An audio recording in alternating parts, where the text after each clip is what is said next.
aparecen sobre este tema entonces dos artículos de chicos, que como sabéis solemos tener siempre alguna colaboración masculina. En el de cuidados, sorprendentemente, solo hubo una, y porque se la pedimos, no hubo ningún chico que quisiera escribir de cuidados. Pero siempre los tenemos también en las tareas invisibles, que son las correcciones, ¿no? Entonces aparecen en los créditos, por una vez que se intercambian ahí un poquito los papeles. Entonces algunos aparecen ahí y dos escriben. Y uno de ellos, Nacho Álvarez Lucena, con un título muy largo, y mira que lo suelen escribir así las de Argentina, pero esta vez creo que gana a número de palabras en el título. ¿Que viene el hombre o de la instrumentalización del miedo como estrategia política de sumisión de las mujeres y las minorías sexuales y de género?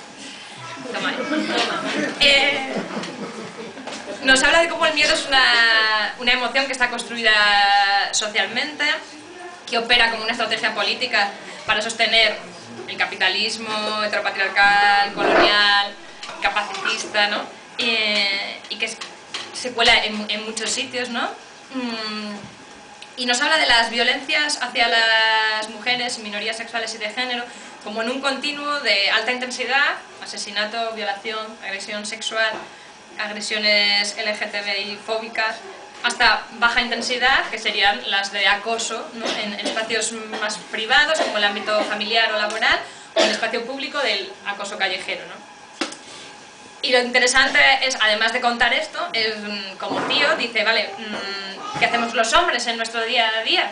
Conscientes de que está pasando esto, de que generamos miedo, ¿no? ¿Por qué no dejamos de hacer cosas que generen miedo? ¿Cómo lo podemos identificar? ¿Cómo lo podemos erradicar? Y poco a poco como va yendo hacia a lo personal, ¿no? Dice, ¿por qué estamos manteniendo esos privilegios y nos está costando tanto identificarlos, ¿no?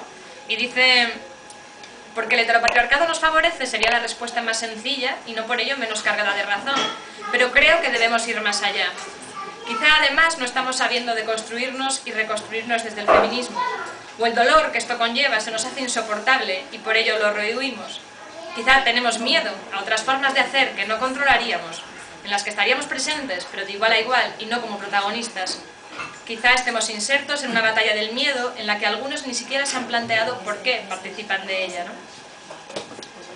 Y en esa línea, yendo ya, escribiendo en primera persona desde el principio, hay otro texto de Germán Domínguez Pérez que lo que plantea es, vale, tío feminista, que gracias a amigas feministas descubre esto, empieza a ver machismo por todos los lados, empieza a leer, e incluso pues las amigas feministas le felicitan porque es solvente, y de repente hace otro clic y dice, cuidado, que a lo mejor estoy manteniendo los privilegios ahora como el tío guay que es feminista. Pero dice, claro, si yo no me puedo construir como hombre de forma individual, sino que es una construcción social, no puedo deconstruirme yo solo, porque si no hay un punto en el que dice, el artículo se titula entre interrogantes, yo no soy un hombre, porque hay un momento en que no se ve ni un hombre. Dice, claro, yo, incluso haces un recorrido histórico de, si yo nunca me llevé tan bien con ellos, siempre tuve más amigas, ¿no? Todo así. Pero dice eso, si no me puedo deconstruir individualmente y lo tengo que hacer de forma colectiva, pues a lo mejor me debería juntar junto a otros hombres, que me da una pereza, pero dice, claro, no, si soy el único tío feminista guay, tengo poder, ¿no? Seducción, pero claro, si todos se vuelven a feministas guay, ¿no? Bueno. Entonces es interesante cómo llega a decir, lo tendremos que hacer nosotros, porque ya también está bien, ¿no?, de que las mujeres feministas seamos las que tengamos que hacer pedagogía con ellos todo el tiempo. Entonces, si hay tíos que se le ocurran, que leen, o sea, que dicen que son feministas, pero que además leen al menos 5 libros de feminismo, pues que se lo cuenten ellos a otros ellos, ¿no? Y así nosotras tenemos más tiempo para nuestro trabajo. Pero bueno, está generando polémicas, y aquí sé que también, que salía ayer en el taller que daba, en los espacios no mixtos, masculinos, porque claro, ojo, no va a ser para decir, ay, pobrecitos nosotros, que el patriarcado nos oprime, que no podemos llorar, que es verdad que les pasa, pero como decía eso, los miedos de unos y los miedos de otras no son comparables. Es empezar cuestionando vuestros privilegios. Si no duele, si no rasca, no lo estáis haciendo bien, ¿vale? Pero les animamos a ello. Luego, como os decía, hay otros miedos que son quizás más sutiles, donde no se ven tan claramente las diferencias, como el miedo al fracaso, al abandono, quizás uno de los primeros miedos que tenemos, ¿no? Aparece también incluso el miedo a escribir, y ahí sí que escribe Carmen de G. de la Cueva, la que os comentaba antes, hablando de cómo animaba el ejemplo de Virginia Woolf, ahí perseverando. Y luego hay otros miedos que queríamos que estuvieran relacionados con las fronteras. Como os decía, estaba el diálogo entre dos mujeres de diferentes lugares, pero también habla una mujer con experiencia migratoria aquí, que habla de su miedo, y de alguna compañera trabajando en el servicio doméstico interna, ¿no? Unas experiencias muy duras, ¿no? Y dices que a veces lo invisibilizamos porque no las vemos, y que ahí estamos teniendo poder las mujeres de aquí. Entonces, cuidado cuando hacemos un trasvase, ¿no? De para nosotras estar más libres y emancipadas, utilizar a otras mujeres, ¿no? Para sostener los cuidados, ¿no? Porque además incluso aparece en el texto algo que a mí siempre me daba mucha rabia, que alguna amiga que trabajando en servicio doméstico pues te habla de su empleadora mal, porque la trata mal, y oye, él, encantador. Y es claro, es que como él no tiene la responsabilidad, pues ¿quién es quien tiene que trabajar con la empleada para decir, mira, pues haces esto, esto, otro, tal? Él nada, él puede ser encantador porque no se preocupa en absoluto. Entonces, claro, da rabia, ¿no? Pero es una realidad, que hay una relación ahí de poder, entonces sin culpabilizarnos, pero sí pensar eso, qué relaciones estamos manteniendo. Y hay otras fronteras que ya no son físicas, sino más invisibles, que serían las de la heteronormatividad, que a veces también son difíciles de saltar. Hay un artículo de un par de personas muy jovencitas que se preguntan sobre la identidad sexual, orientación... Y un artículo, en este caso también de una persona que escribe habitualmente, que conocéis, que es Yune Fernández, editora de Pícara, que estuvo aquí hace un mes, ¿no? En la revista, estuvo Andrea.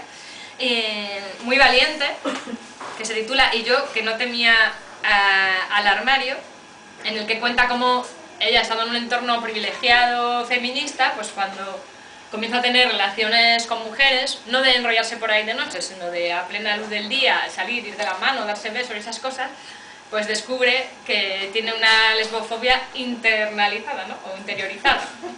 Dice, es que me descubro, dice, en el estado de la ley del matrimonio igualitario, incluso en la ciudad de la pluma vasca, camino de la mano de un amante y las miradas me escuecen más de lo que esperaba.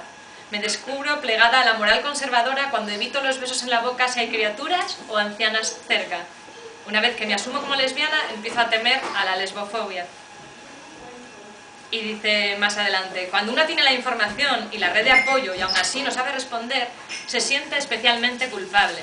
Es más, se siente avergonzada. Un fracaso de feminista. Que eso también nos sonará. Las feministas luego especiales, o sea, que somos especialistas en sentirnos culpables dos veces, ¿no? Siempre digo eso, me siento culpable de tener celulitis y me siento culpable de sentirme culpable de tenerla, porque como debería haber dado ya una vuelta a eso, ¿no? Pues es igual. Y que vaya a decir, pues aunque tengo un entorno privilegiado, pero no es real que podamos las lesbianas ir por la calle tranquilamente, ¿no? Y que no sintamos miedo, ¿no? Entonces todavía es entre el orgullo y el miedo, dice ella, ¿no? Y hay un desgaste porque el mundo sigue siendo heterosexista, ¿no?